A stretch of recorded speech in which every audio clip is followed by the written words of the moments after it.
Spring break was supposed to be the highlight of our year. My friends and I wanted something more secluded, away from the wild party scenes, so we booked a stay at an isolated resort in the mountains. It was supposed to be a peaceful getaway, but from the moment we arrived, something felt wrong. The place was eerily quiet. We checked in and noticed the staff seemed off, distant, almost robotic. It wasn't what we had expected for such an expensive and exclusive resort. But we shrugged it off, too excited to care. We unpacked and explored a little, and that night we had a few drinks and turned in early. Around 3 a.m., I woke up to a strange noise, like someone walking slowly outside the cabin. My room was on the ground floor, and I could hear footsteps in the gravel just beyond the window. At first, I told myself it was just an animal or the wind, but as I listened closer, I realized the footsteps weren't random. They were deliberate, as if someone was pacing in front of the window. I peeked outside. Nothing. I convinced myself I was just paranoid and went back to sleep. The next morning, the receptionist told us there was a maintenance issue and the power would be out for a few hours. We didn't think much of it, but when the lights came back on, I started to notice things were off. Chairs were moved, doors were slightly ajar. It wasn't until the third day when things really got weird. We tried to leave, but our car was gone. It had been parked right outside, but now, nothing. We walked up to the front desk, only to find the staff was gone. Not a single soul in sight. My friend checked the back office and found it completely empty. No computers, no phones, nothing. Just a dusty, abandoned building. That night, as we sat nervously in the living room, I saw something through the window. A shadow passed by, stopping just outside. I froze. It was a person standing completely still, staring in at us through the glass. When I ran to the door, it was locked from the inside. I pulled the curtain back, but there was no one there. We packed up and left immediately, never looking back. When we finally got home and checked the resort's website, we found it was permanently closed.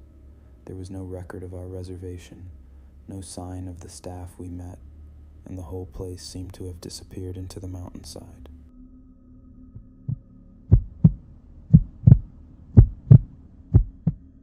My friends and I rented a cabin in the middle of nowhere for spring break.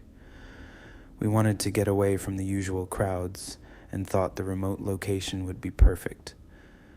The cabin was cozy, secluded, and surrounded by thick forest.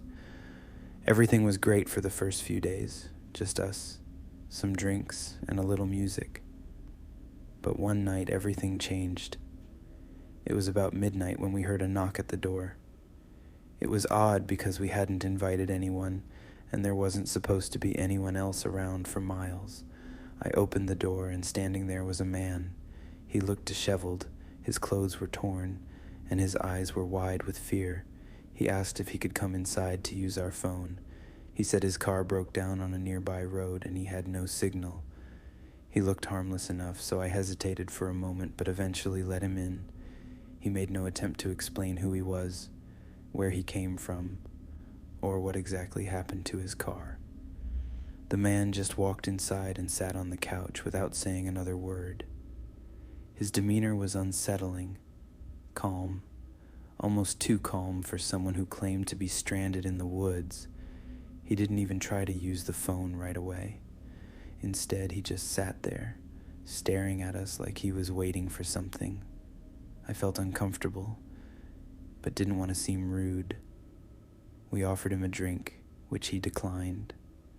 After a while, he finally stood up, thanked us for letting him in, and left without saying another word. The whole situation felt strange, but we shrugged it off. The next day, things got weirder. The car the man claimed had broken down was parked right next to our cabin, but there was no sign of him anywhere. We walked around the property looking for clues, but there was nothing. Then we noticed something else. Our things had been moved. The couch cushions were out of place, and one of the windows was cracked open, even though we hadn't opened it the night before. As we packed up to leave, we found the man's car in the driveway, still running, as though he had never turned it off. The engine was hot, and the car keys were still in the ignition. We drove out of there as fast as we could and never spoke of it again. But I know I'll never forget the look in his eyes that night.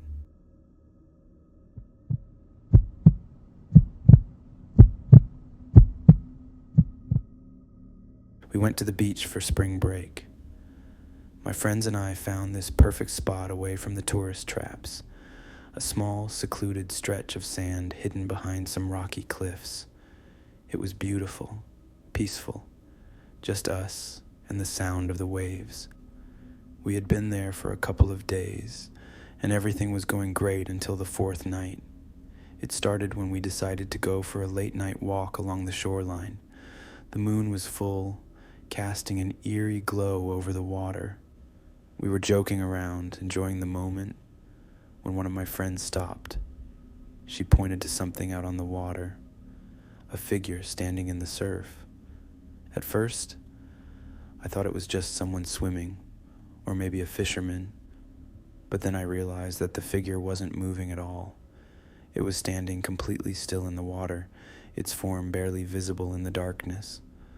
The closer we got, the more uneasy we felt. The figure was tall, much taller than anyone could be, while standing in the shallow waves. But what really sent a chill down my spine was its complete lack of movement. It didn't even react to the waves crashing around it. We called out to it, but there was no response. Then, without warning, the figure turned its head in our direction, and we saw its face, pale, gaunt, and almost inhuman. Before I could react, the figure began walking toward us, the water around it rippling unnaturally. We ran. We didn't stop until we were safely back at the cabin. We never went back to that beach again. Every year since, I've wondered who or what that figure was. But I know one thing for sure. Something was out there that night, watching us.